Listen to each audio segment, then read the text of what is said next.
안녕하세요 여러분. 12월 3일 우리 고대하나병원교회 주일 예배를 드리기로 하겠습니다. 우리 다같이 찬송가 38장 찬양하시겠습니다.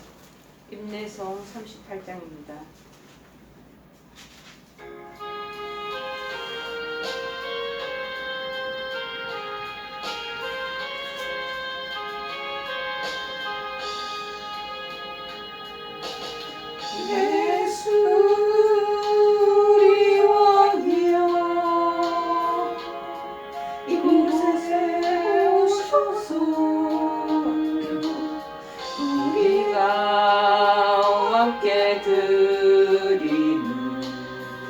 영광을 받아 주소서. 우리는 주님의 백성, 주님은 우리 왕이다. 왕이신 예수님 오셔서 자정하사 다스리소서.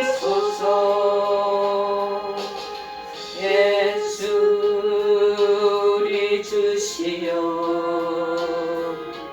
이곳에 오셔서 우리가 주께 드리는 영광을 받아 주소서. 우리는 주님의 종들, 주님은 우리 주시라.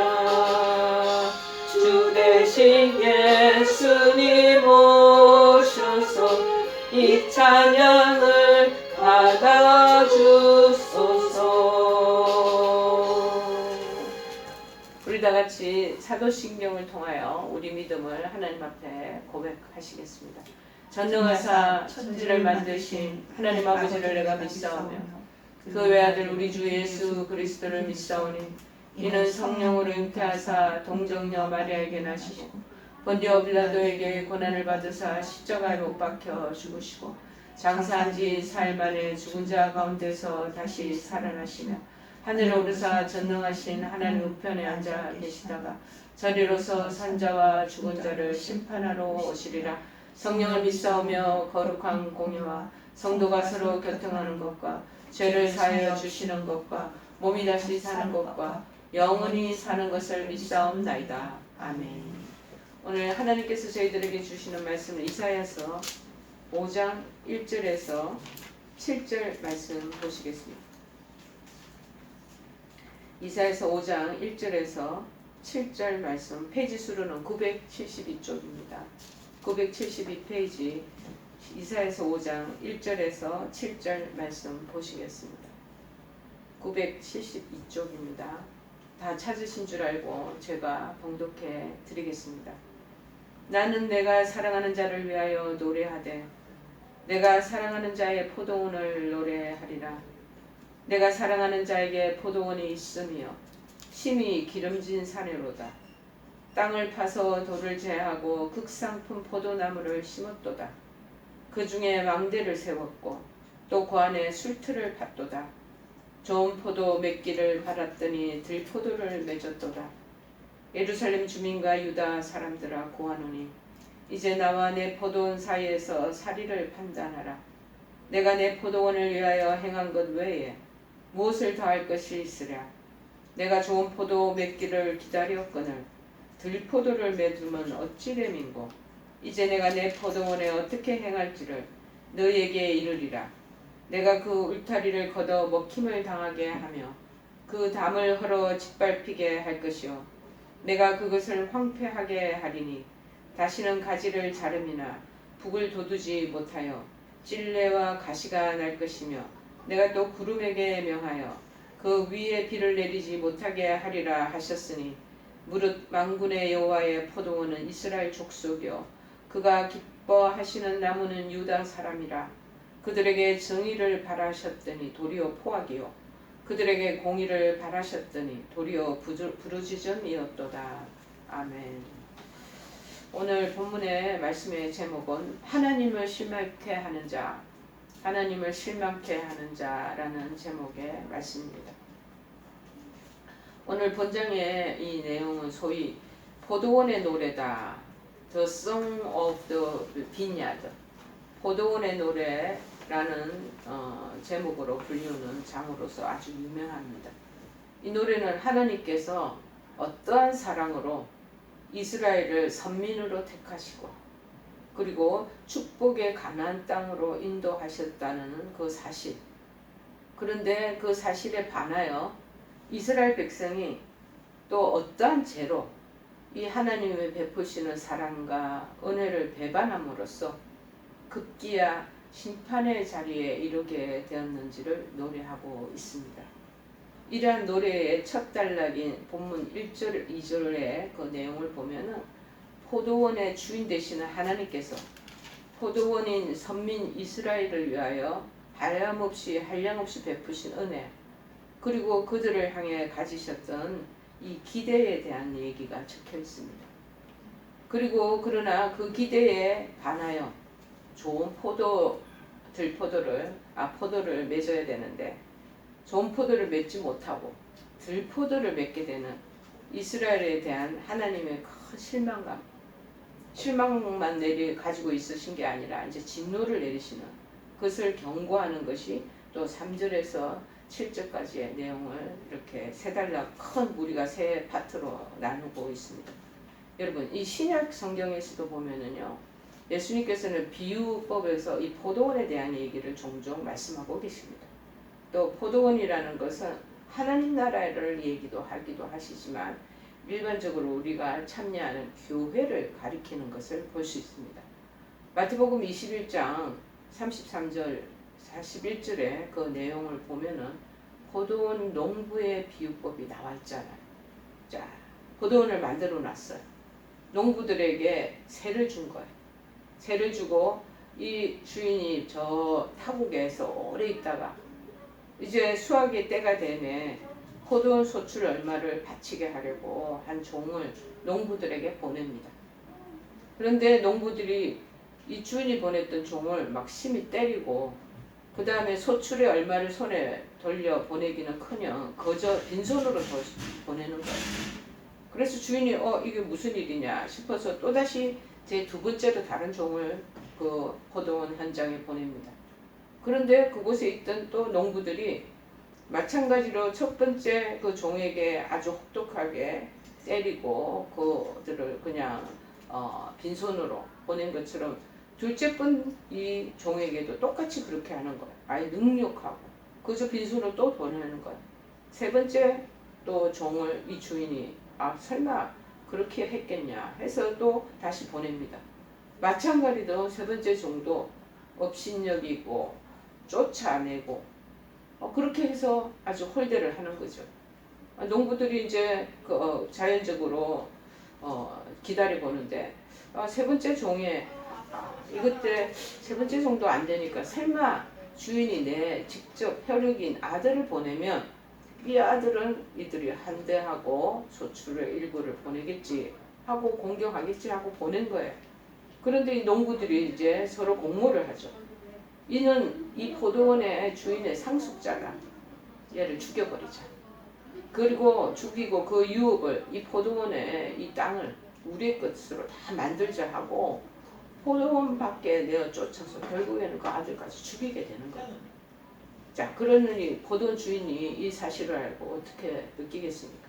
아주 노발대발 하시지 않겠습니까? 그래서 군대를 이끌고 자기 데리고 있던 사병이 있었을 거 아니에요. 이끌고 농부들을 다 진멸해버리고 그리고 그 포도원을 다른 소작인에게 그 농사 지으라고 떠맡기게 되는 거예요. 자, 그런데 거기에 대한 포도원 비유에 보면은 니네들은 그렇게 하지 말아야 되지 않겠냐 하고 하는 그 비유법의 그 내용들을 우리가 기억할 수 있습니다. 마가복음 12장하고 누가복음 20장에도 이런 점에서 포도원의 노래에 담긴 선민 이스라엘을 향한 하나님의 사랑 그리고 반드시 참 포도나무를 농사를 지어서 맺게 될 것이다 라는 그 기대감. 그런데 항상 기대하고 염원했던 그 마음과는 정반대의 그 소작농들이 하는 짓을 보고 실망과 진노를 하게 되는 내용이 마가복음에나 누가복음에도 동일하게 언급되고 있습니다. 자, 그런 큰 우리가 그림을 머릿속에 두고 우리가 구체적인 내용을 살펴보기로 하겠습니다. 1절에 보니까 나는 내가 나의 사랑하는 자를 위해서 노래하되, 여기서는 내가라는 것은 이사야 선지자를 얘기합니다. 이사야 선지자가 하나님을 나의 사랑하는 자 이렇게 표현합니다. 이건 배은망덕한 소리예요. 당시 구약시대 때는요, 하나님 이름을 함부로 감히 부르지도 못했던 상황에서 나의 사랑하는 자라고 언급한 것은 어찌 보면 외람되고 다소 경박한 듯이 보일 수도 있습니다. 그러나 이것은 신약에서 우리가 그리스도를 신랑으로, 우리도 하나님의 백성, 성도들을 신부로 표현하는 것과 똑같이, 아니면 교회를 그리스도의 신부라 표현하는 것처럼 이사야 자신을 신부로 생각하고 의인화시켜서 그리고 하나님을 그렇게 사랑하는 마음으로 표현한 방법이라는 것입니다. 이사야가 이 본 예언을 노래로 지어서 부른 동기가 있습니다. 이 왜 그러냐면은 특별히 이스라엘 백성들을 이게 옛날에는 교육하려고 그러면은요, 구전으로 해서 노래로 불러서 암기를 해서 그래서 하나님을 찬양하고 하나님의 은혜를 그렇게 높여 드리는 것들이 굉장히 성황되었다고 얘기를 합니다.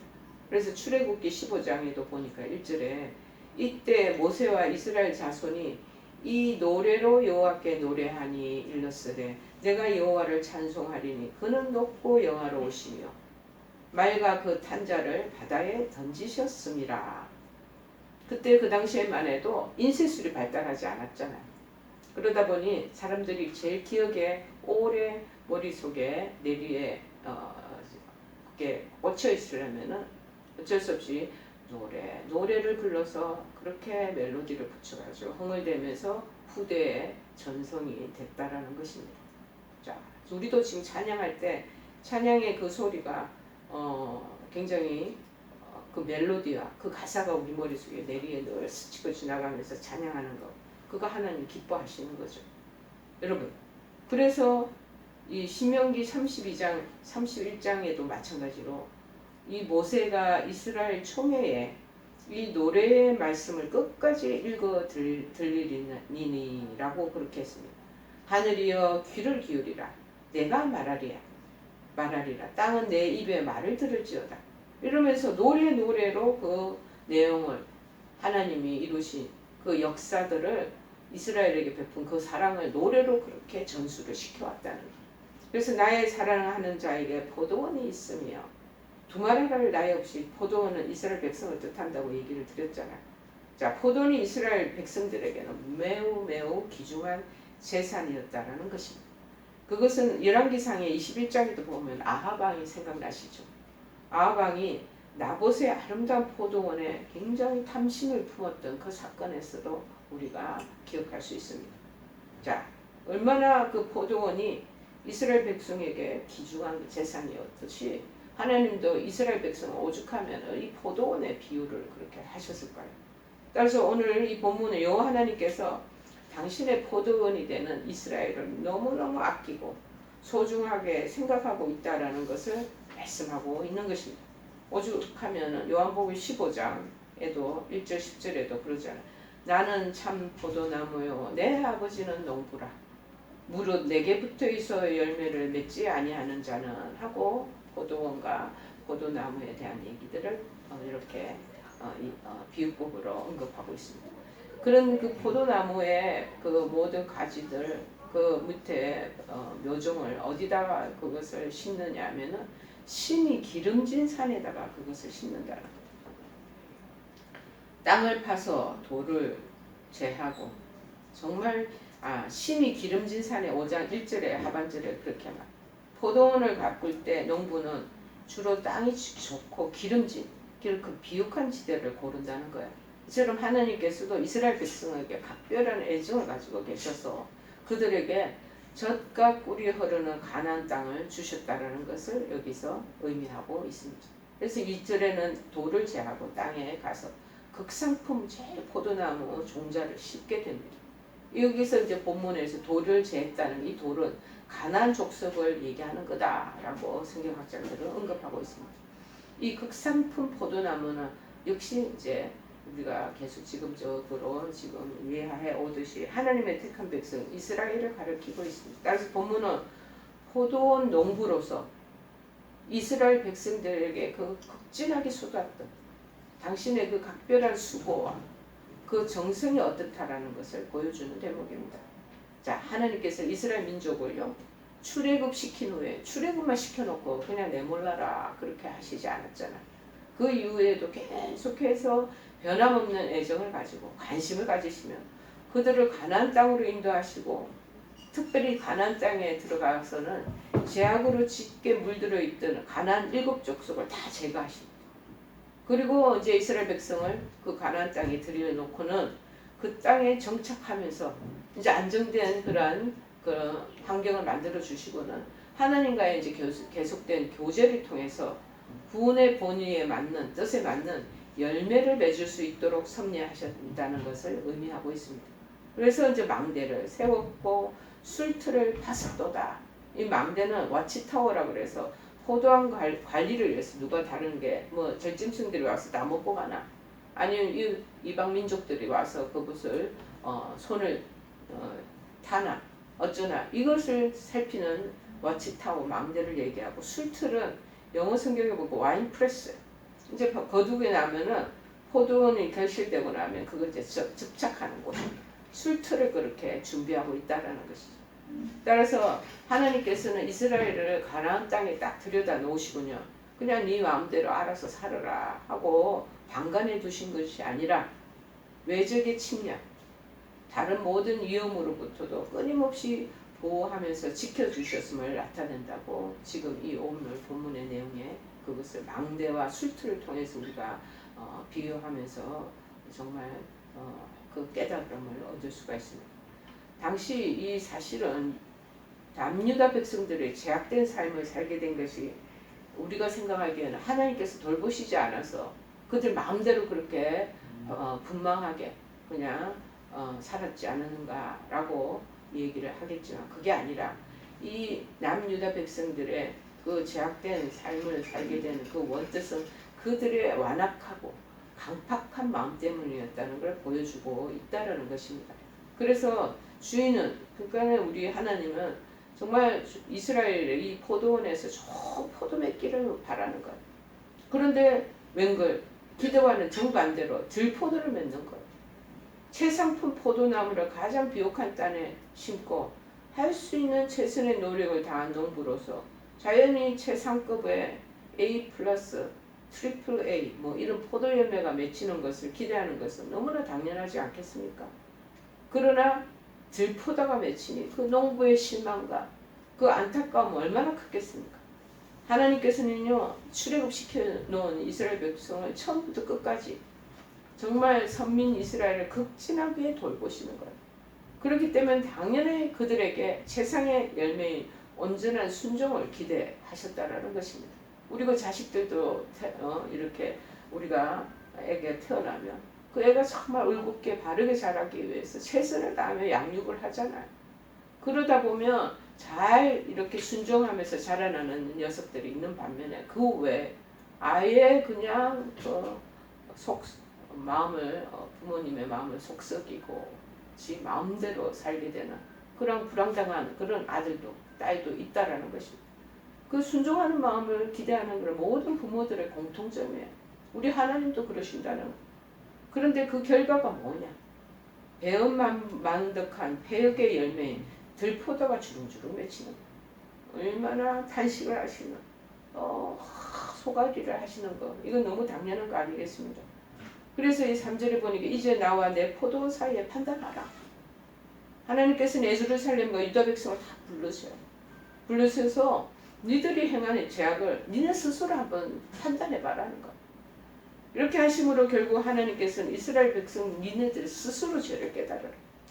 그래서 죄를 깨닫고 회개하게끔 회개를 하도록 유도하시며 또한 회개치 않을 때는 그에게 심판을 내리겠다는 아무런 변명을 할 수 없도록 심판의 정당성을 부여하시겠다라는 것을 지금 언급하고 있습니다. 그래서 4절에는 내가 내 포도원을 위하여 행한 것 외에 무엇을 더할 것이 있었으랴. 하나님께서 자신의 포도원을 위해 할 수 있는 한 모든 사랑과 수고와 땀을 다 베풀어 주셨기 때문에 이를 배반했던, 그래서 들포도를 맺은 이스라엘 백성들에게는 그 어떤 변명거리도 있을 수 없다라는 것을 말하고 있습니다. 그래서 들포도를 니네들 맺히면 어쩐 일이냐, 어쩌인고. 이 들포도라는 것을 히브리어 말로 그 원어를 뜻을 찾아보니 배우심이라고, 배우심이라는 히브리어 발음이 나오는데요. 문자적인 그 의미는 뭐냐? 코를 찌르는 악취를 나는, 이 들포도가 그렇게 코 찌르는 악취가 나는, 희한한 냄새가 나나 봐. 성도로서 마땅히 의를 행치 않았을 때 들포도처럼 악취를 풍기는 자가 될 것이다 말을 이렇게 비유하면서 말씀하고 있습니다. 그래서 5절에 내가 내 포도원에 어떻게 행할 것을 너에게 이르리. 이렇게 악취가 나는 이 들포도에게 내가 어떻게 하겠냐. 하나님이 풍성한 은혜를 베풀었지만 대신 이 남유다 지방의 이스라엘 사람들은 우상 숭배에 젖어 있고 이방 민족의 그 문화와 간습을 의존하고 따르고, 그러다 보니 제약의 열매로 배은만득한 남유다 백성에 대한 이제 심판이 시작되겠다라는 것이 눈여겨 우리가 짐작되지 않겠습니까? 내가 내 포도원, 이렇게 들포도가 악취 자욱한 이 포도 내가 어떻게 하겠느냐. 그래서 우리가 머릿속에 선하게 느낌이 오죠. 울타리를 걷어내겠다. 그리고 그 담을 흘러서 짓밟히게 할 것이라고 아주 노발대발하는 모습이 보입니다. 평소에는 포도원이 남의 적군의 침략에 들어올까, 호시탐탐, 아니면은 다른 가축들이나 동물들이 들어와서 짓밟을까, 모든 이 침략자들을 제어하는 보호를 다 위해서 설치된 방어벽이죠, 한마디로. 그런데 그 울타리나 담을 다 제거하겠다. 이 뜻은 뭐냐? 하나님께서 더 이상 내가 이스라엘을 보호할 그런 마음이 없다라는 것을 나타내는 표시가 아니겠습니까? 외적이 침해에 들어도 그들이 농토를 침략해서 그 모든 수확물을 다 짓밟고 그들이 훔쳐가도 탈취해가도 나는 절대 no touch, 방관하면서 그냥 두고 보겠다는 의미가 담겨져 있습니다. 자, 남유다 백성이 그동안 우리가 안전하게 그들이 배불리 먹고 살 수 있었던 것은 우연이 아닙니다. 하나님의 철저한 보호가 있었기 때문이라는 사실을 우리가 깨달을 수 있는 거죠. 이 예언은 결국 BC 586년에 바벨론의 침략으로 그것이 두드러지게 이제 극명하게 역사에서 성취되게 되는 것입니다. 그래서 6절에 아예 이제 선포합니다. 내가 그것으로 항목케 하리니 진려와 형극이 날 것입니다. 두 번째 행보의 내용은 뭐냐? 첫 번째 행보는 그 담이나 내가 막 옆에 세워놨던 거 울타리 이거 다 이거 다 허물어 버리겠다는 거. 둘째는 그것을 내버려 두고 이제는 포도원을 가꾸지 않으시면 어떻게 되는가 한번 상상을 해보십시오. 황폐화되는 거예요. 필요 없는 장가지만 무성하게 되고요. 땅에서는 포도나무의 성장을 방해하는 이제 뭡니까? 은근피, 가시나무 막 이게 막 무성하게 막 자라나게 된다는 거예요. 쉽게 얘기하면 이방의 침략이 있을 것이라. 그래서 남유다 백성 그들에게 당하든지 그들에게 회파되든지 돌보시지 않고 그냥 유기하시겠다는 선언을 하고 계십니다. 이 진려와 행곡은 가시나무와 은근키를 가리키는 것으로 그 당시에 황폐해진 남유다의 그 나라의 그 사회에서 자연적으로 발생하게 될 모든 악덕을 상징하는 그러한 언어를 묘사하시고 계십니다. 그리고 구름을 또 명하신대. 구름을 명하여 비를 내리지 말라 그렇게 하십니다. 이 가뭄이 임한다는 것을 말씀하고 있는 것 아니겠습니까? 가뭄이 임하게 하여 황무한 포도원을 완전히 멸망시키겠다는 선언을 하고 계십니다. 여기서 비라는 것은 뭐냐? 이스라엘을 돌보시는 하나님의 은혜를 상징하는 것이 아니겠습니까? 특별히 우리가 호세아 6장 3절에 보면은 그러므로 우리가 여호와를 알자. 힘써 여호와를 알자.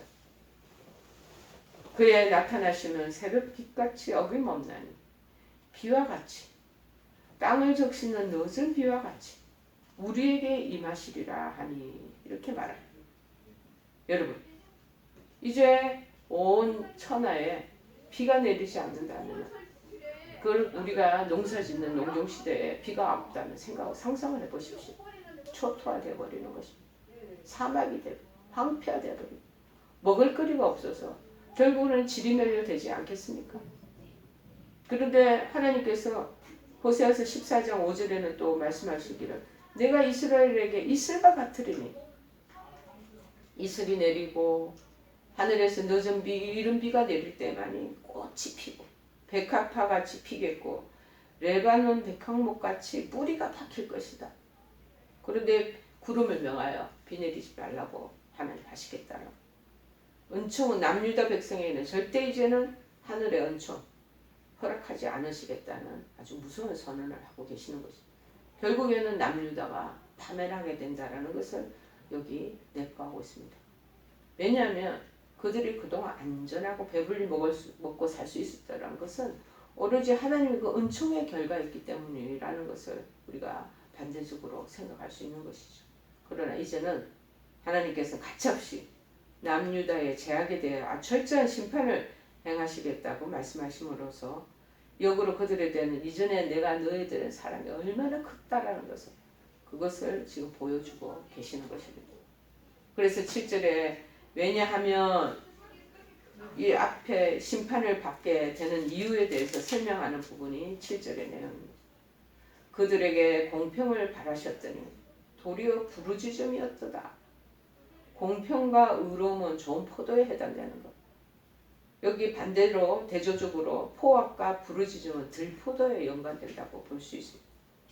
포악이라는 것은 피를 흘린다. 잔인하게 막 피를 흘리고 그렇게 부르짖는다는 것은 억울함을 당해서 큰 소리로 외치는 호소를 뜻하는 내용이 아니겠습니까? 지도자들이 불공정한 재판으로 인해서 백성들에게 막 억울함을 가리킵니다.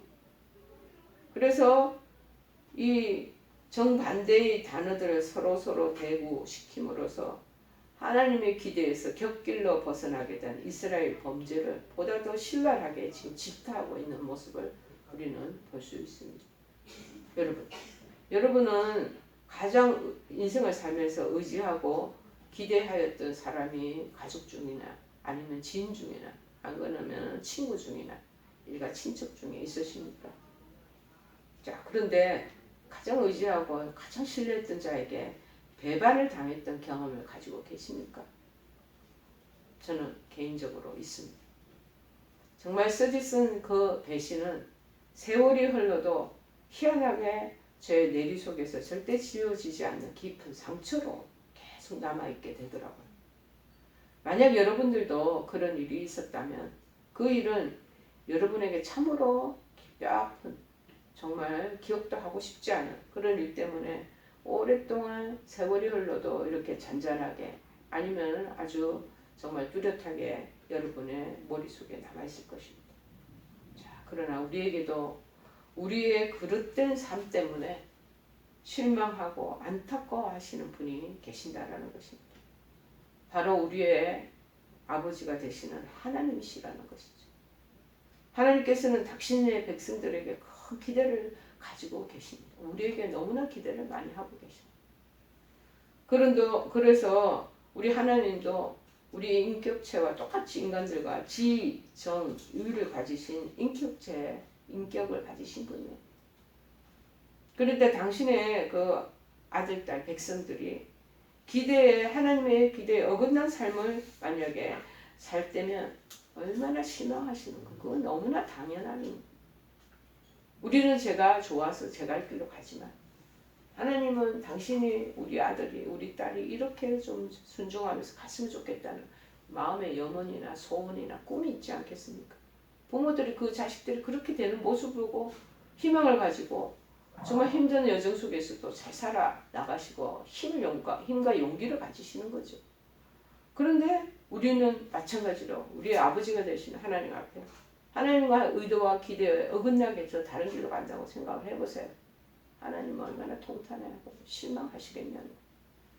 오늘 본문에 기록된 포도원에 대한 결실을 기대한 농부의 기대. 좋은 포도가 맺혀지기를 원합니다. 좋은 열매가 맺히고 우리 한 사람 한 사람한테 하나님이 좋은 수확이 거두어지기를 원하시는 것. 그런데 반대로 들포도 악취가 나는 아주 이게 먹지도 못하고 갖다 버려야 돼. 이런 인생의 들포도를 맺히게 된 이 실망의 비유를 이 오늘 하나님의 심정을 통해서 우리가 잘 바라보게 되는 것입니다. 우리는 이 본문 오늘 본문을 통해서 포도원의 노래를 통해서 무엇이 그렇게 하나님을 실망시키는지를 깨닫고 우리의 삶은 과연 하나님을 실망케 하지 않는지 스스로 재점검해 보아야 할 것입니다. 이제 12월 우리가 초순을 맞이했습니다. 첫 번째 주일 말에 1년 동안의 2023년 동안의 기간 동안 하나님 앞에 들포도를 맺으셨는지 아니면 정말 기대하시는 그런 포도나무의 아름다운 극상품을 맺히고 계셨는지 한번 돌아보시기를 바랍니다. 하나님께서 어떻게 실망하시는지요. 하나님의 우리 백성이잖아요. 백성단은 정결함을 잃는 사람들에게 실망을 하신다. 범죄하지 않고 정결한 삶을 사는 것은 하나님께서 당신의 백성들에게 요구하시는 가장 중요한 조건 중에 하나입니다. 빌보서 4장 8절에는 말씀하시기를 정말로 형제들아 무엇이든지 참되며 무엇이든지 경건하며 무엇이든지 오르며 무엇이든지 정결하며 무엇이든지 사랑할 만하며 무엇이든지 정결하며 칭찬할 만하며 무슨 덕이 있는지 무슨 기림이 있든지 이것들을 생각하며 살아라 하고 말씀하시는 정말 정결하게 정말 옳은 길을 걸어가고 경건의 도를 다하고 참되게 사랑을 하며 그런 것들을 향해서 생각하며 살아라고 말씀하는 것. 여러분 성결한 삶을 살고자 노력하는가 여부는 하나님의 백성된 자와 그렇지 않은 자를 구분해주는 정말 훌륭한 기준 척도가 되는 것입니다. 하나님께서 우리를 향해 얼마나 철저하게 죄를 미워하시는지를 여러 번 경고하셨습니다. 하나님께서는요 당신 스스로가 거룩하신 분이고 정말 의로 공의와 정의로 차 계시는 분이기 때문에 결코 죄와 공존하실 수가 없어요. 희한하게도 죄를 짓는 사람도요 이상하게 죄를 짓고 나부터는 하나님과 멀리 동떨어져 자꾸 떠나려고 그래. 하나님으로 자꾸 금각이 벌어지기 시작합니다. 하나님은 죄 있는 자를 용납하지 않으실 것임을 분명히 말씀하고 계십니다. 아무리 사랑하는 자녀를 할지라도 여러분 경찰서 들락날락 그럴 정도로 범죄하실 경우 회개하기 전까지는 가차없는 징계를 행하셔서 그들을 정결하게 만들고자 하시는 경우를 우리 주변에서도 볼 수 있지 않겠습니까? 인간사도 그런데 우리들이 정결함을 잊고 잃어버리고 정말 죄에 물들어갈 때 그 사실은 물론 자기 백성들을 징계해야 한다는 그 사실 때문에 징계는 해야 되겠는데 징계하는 아버지가 좋아할 아버지가 어디 있겠어요? 즐거운 마음으로 징계할 사람이 어디 있겠습니까? 근데 범죄하는 것도 보지도 못하고 반드시 이걸 징책을 해야 되는데 징책하고자 하는 그 아버지의 매를 드는 그 마음은 또 어떻게 한탄스러운 마음이 드시겠습니까? 우리가 어릴 때 애들은 잘못하면 매를 들잖아요. 그럴 때 잘된 훈육을 하기 위해서 하는 거잖아요.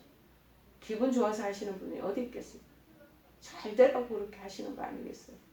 실망하시고 주님도 슬퍼하실 것입니다. 어찌 우리가 우리를 지극히 사랑하시는 그 하나님을 실망시켜 드리게 하시겠습니까? 그래서 백성님다운 그 정결함, 깨끗함을 잃어버린 자에게 하신다. 하나님 그것을 보고 실망한다. 또 어떤 사람에게 실망을 하시냐면 그릇된 열매를 맺는 자, 들포도 열매를 맺는 자.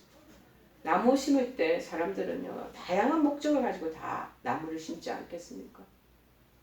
그 가운데 포도나무를 심는 자는 오직 한 가지 목적만을 가질 것입니다. 바로 열매를 얻고자 하는 저도 과실수를 참 좋아합니다. 과실수를 좋아하는 목적이 뭐예요? 그 열매 맺은 건 나중에 가을에 열매 따먹는 거. 그것 때문에 뭐 여러 실과 나무들을 심지 않겠습니까? 열매를 얻을 수 없다면 그 포도나무는 아무짝에도 쓸데가 없는 거죠. 그런데 포도나무에서 들포도가 툭 맺혀버렸어. 농부의 그 허탈한 마음. 몇 개월 동안 1년 가까이 애썼던 그 속에서 실망스러운 심정 충분히 공감할 수 있을 것입니다. 이 포도나무에 열린 이 들포도는 크기가 조그매. 근데 먹으면 막 신맛이 나. 근데 이걸 잘못 먹으면 또 독성이 있어서 복통을 일으켜. 그런 것 들포다는 먹을 수도 없고 팔 수도 없고 상품 가치도 안 돼. 그야말로 농부의 온갖 수고를 물거품으로 만드는 악한 열매가 그 들포도라는 것입니다.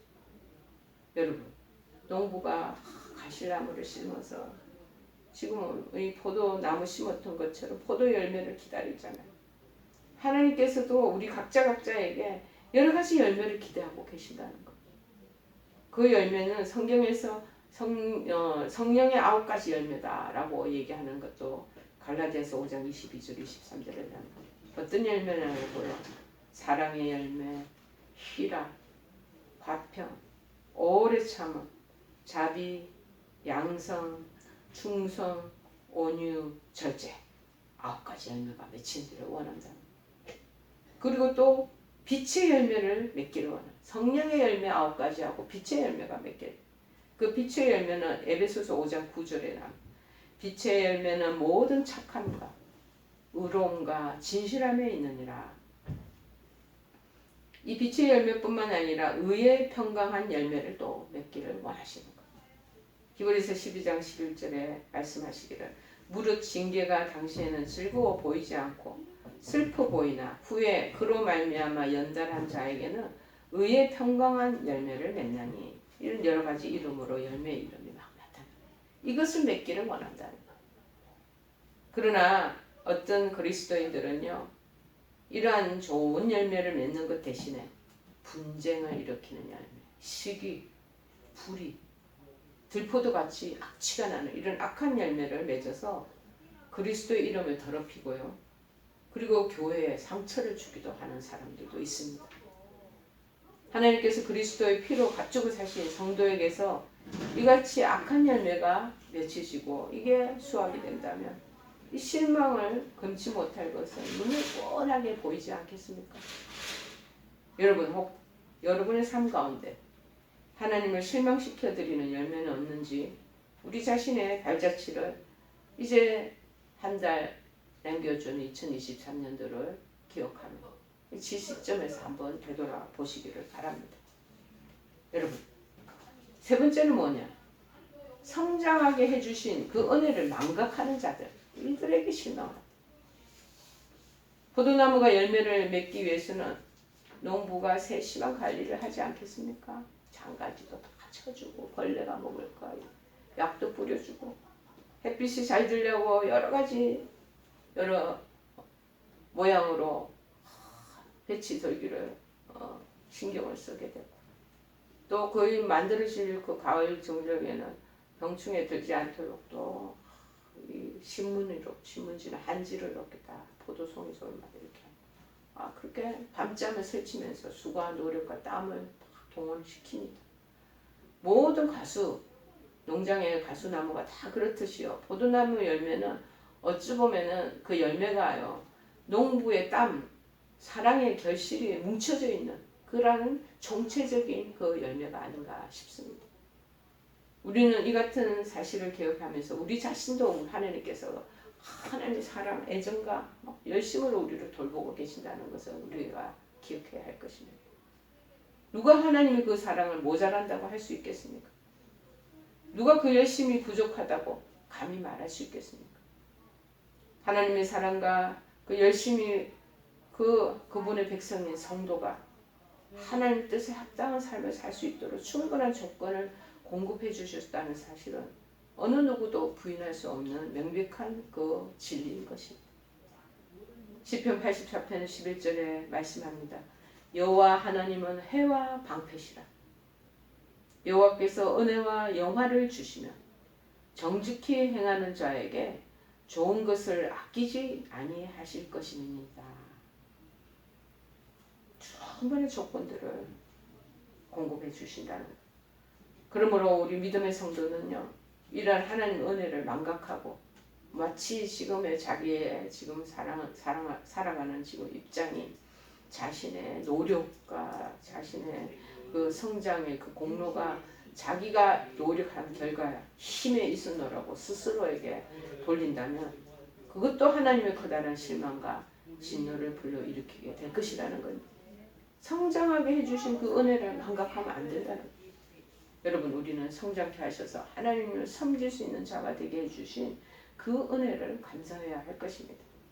심는 이와 물 주는 이는 아무것도 아니로되 오직 자라나게 하시는 분은 하나님이시라고 한 바울의 고백, 심각한 경고로 받아들여야 하지 않겠습니까? 고린도전서 3장 10절 모든 과실나무나 각종 채소나 각종 논에 있는 여러 가지 곡물들, 심는 사람이 있고 물 주는 사람이 있지만 그 속에서 자라 햇빛과 각종 여러 가지 토양을 조성시키면서 자라게 하시는 오로지 하나님 한 분뿐이시라는 거예요. 우리도 지금의 나답게 이렇게 살아가고 있는 이 모습도 하나님이 은혜를 베풀어 주셔서 그렇다는 것입니다. 그것을 망각하고 내가 열심히 공부해서 내가 뭐 학벌이 좋아서 집에서 지원해주는 뭐 그런 내가 가족들 그 다음에 온 부모님들의 그 은덕에 의해서 그랬다는 그런 부분을 내세요. 하나님 그것도 심각한 경고로 받아들여야 하는 것입니다. 여러분, 하나님께서 우리에게 추워도 모자람이 없을 만큼 너무나 충분한 사랑과 은혜와 능력을 공급해 주셨습니다. 하나님께서 4절에 말씀합니다. 내가 내 포도원을 위하여 행한 것 외에 더할 것이 아무것도 없다 선언하십니다. 이러한 은혜와 사랑을 잊고서도 하나님을 실망시켜드리는 자가 있다는 사실은 얼마나 어처구니가 없고 경악스러운 그 우리의 모습인지 알 수 없습니다. 자, 이제 한 달 넘겨둔 2023년을 보내면서 하나님을 실망시켜드릴 모든 요소들을 한번 돌아보시고 우리 모든 삶에서 다 제거해 버리십시다. 전지를 치도 다 잘라내십시다. 그래서 오직 하나님을 기쁘시게 해드리는 귀중한 백성이 되어서 또 2024년 한 해를 준비해 나가시는 여러분 되시기를 간절히 축원해 드립니다. 오늘 말씀을 생각하시면서 우리 찬송가 410장 찬양하시겠습니다. 410장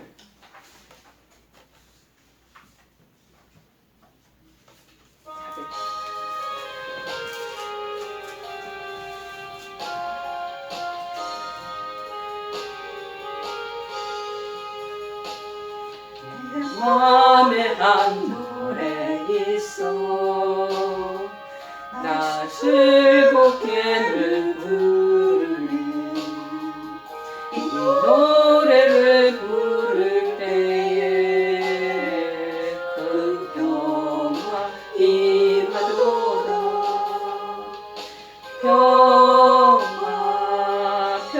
평화 하나님 주신 선물 그 놀라운 주의 평화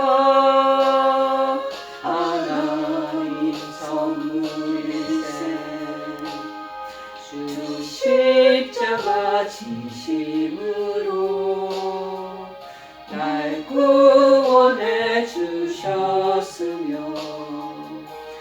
주 예수님 고난받아 나 평화 누리로다 평화 하나님 주신 선물 그 놀라운 주의 평화 하나님 선물일세 나 주님께 영광 돌려 참 평화가 넘치도다 주 하나님 은혜로서 이 평화는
하나님 1년을 돌아봅니다. 하나님 주님 앞에 정결함을 잃은 모습도 많았습니다. 그릇된 열매를 맺어 주님을 안타깝게 하고 실망시켰던 모습도 보입니다. 하나님 나를 이렇게 성장시켜 주셨음에도 불구하고 마치 내가 모든 것을 잘해서 이루었냐 내 성취에 하나님 아버지와 도취되어 있는 모습을 하나님 회개합니다. 이제 하나님 앞에 정말 가난한 모습으로 하나님이 우리를 대한 극진한 그 사랑에 걸맞는 그러한 삶을 살아가고 또 1년 한 해를 살아내는 우리들이 될 수 있기를 간절히 바라고 원합니다. 하나님 우리에게 큰 깨달음을 허락하여 주셨음에 이 포도원의 이 노래를 통해서 우리 자신이 하나님 앞에 다시 한번 새롭게 각오하고 결단하는 또 그래서 새해를 맞이하는 우리 모습들이 될 수 있기를 간절히 기도합니다. 지금은 우리 주 예수 그리스도의 크신 은혜와 하나님 아버지의 지극하신 사랑하심과 성령님의 교통 역사 충만하신 은총이 이제는 들포도보다 극상품 포도 열리기를 소망하고 그래서 하나님의 은혜 안에서 다시 한번 내 자리를 매김하고 인생을 추스리고자 결심하는 사랑하는 우리 모든 한우들과 그 가족들 머리머리 위에와 이 영상 시청하는 모든 권속들 위에 그들의 가정 위에 그들의 결심 위에 지금부터 영원토록 함께 하옵시기만을 간절히 축원하옵나이다. 아멘.